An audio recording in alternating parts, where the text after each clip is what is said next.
What's going on, YouTube? We're back. It's your boy, Taller and Darker.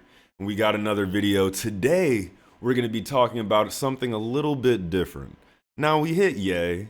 We hit a football player. Now, let's talk about the numerology and astrology of one of my favorite pieces of content and least favorite, Attack on Titan. So, to talk about the year and day that Attack on Titan was created, the manga was released, that would be September 9th, 2009. Now, I'm going to say, I think Hajime Isayama is aware of numerology. They are aware of what these numbers mean, 9 being the number of completion. Now, why would they start the manga in an ox year on the 9th and then end the manga in another ox year 12 years later on the 9th? I believe this man is aware of what he's doing. So 9 is the number of completion. The total for the original birth of Attack on Titan, the manga, is 29. Now, me personally, I don't like the 29 as much as I like 20s or 11s or 38s, or I've even read some 47s before. But 29, I believe, is a dangerous 11. It's a more potent 11. The 29, the 2 and the 9, I believe I have learned that they are enemy numbers. This is not me confirming this. I believe GG33 has put out into the world that the 9 and the 11 are enemy numbers. So I do not trust the 29 life path. And perhaps that's why I don't actually like this anime slash manga. I was upset with the ending. I'm going to go ahead and spoil it. For anyone who hasn't watched it, go ahead and skip. I was incredibly upset to hear Eren Yeager say the words at the end of the anime that he was romantically interested in his adopted sister, Mikasa. I didn't want that. Maybe it was necessary. He is a flawed character and perhaps is supposed to be a villain. Eren Yeager is the villain of this anime. And I believe that it is an incredible depiction of our ability to move through time. And I'm again spoiling the anime. Eren's character, the Attack Titan, is able to see the future. They have memories of the future, of the life that they are going to live, and they receive them as they become the Attack Titan. I don't think he has access to them unless he comes into contact with a member of the royal family. So it's either you have the royal blood like Zeke Yeager, or you come into contact with someone with the royal blood and you have the founding titan and the attack titan, and you're able to, or really no, I believe with the attack titan by itself is able to access memories of the future.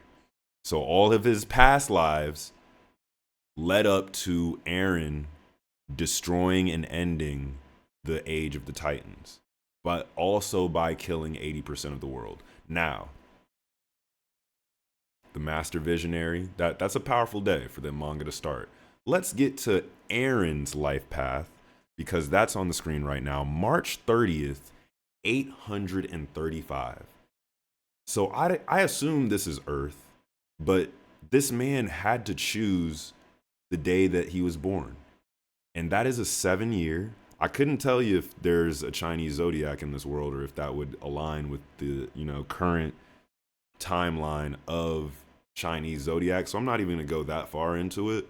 But March 30th, there's a 33 in there. And then plus the 7 life path would make this a 4 life path human. And I have heard people say that the 4 is associated with death. And it's also law and order. It's also discipline. It's also hard work.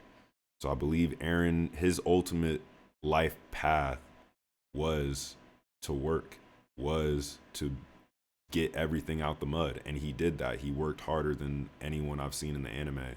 and he had to do it. He got a little lucky with his dad giving him the Attack Titan and the Founding Titan, but nothing. He didn't get lucky with anything else. He just had to get it. He had to fight. He had to tatakae. You know what I'm saying? So it's a really interesting idea to me that it's also associated with death. People be dying on 4 days. I think Jimmy Carter died on a 4-day this year or last year. And it's powerful. It's amazing. I do enjoy the 4. It is stable to me.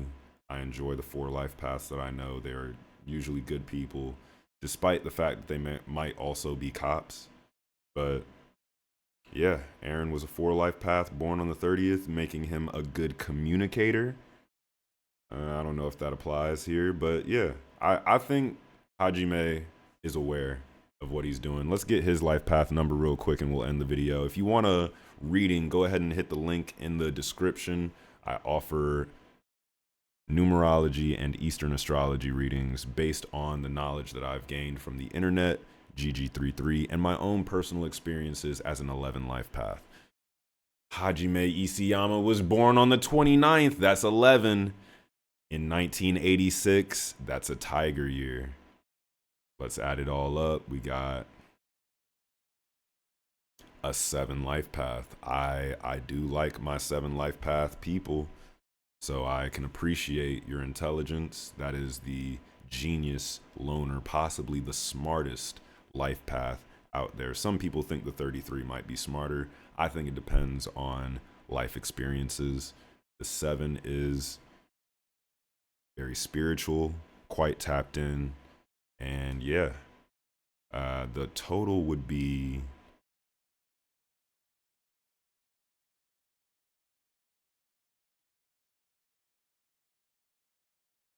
43. Yeah, 43-7. Very interesting. Shout out to you, dude. You made a good anime, good manga. I'm just mad that you included the incest thing in there, but I guess Eren is a villain. Eren is the worst villain. He wants to fuck his sister and he kills 80% of the world.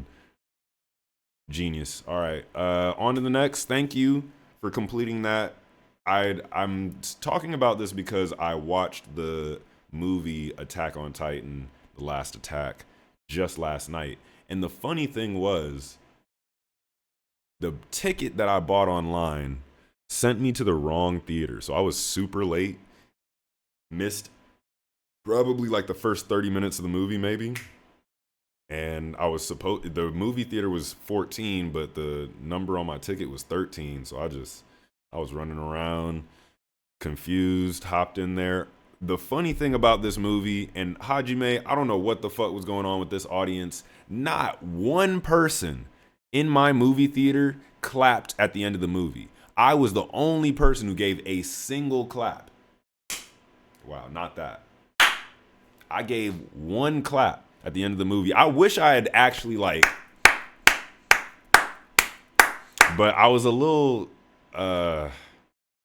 embarrassed for the crowd because, come on, guys, that was a good one. Maybe they didn't enjoy it. Maybe everybody hated it, kind of like I did, kind of like, Armin did after the movie. If you watch the end credit scene, Armin is like, oh, there's so many things left unsaid. That's not even what I was mad about. I'm just mad that it was an incest tale, but that's the villainry. And to be fair, he never did anything with her, so I guess it's not that bad. But just to even think about it and say it, yeah. But it's been another video, another numerology and astrology reading, this time on a piece of fiction, which I believe many fiction writers are aware. And if they're not, they probably should be, because this stuff is very interesting. The patterns are there. And yeah, hope you have a good rest of your day. Hit me up if you need anything. Instagram, Taller and Darker. Links in the bio. I'll see you next time.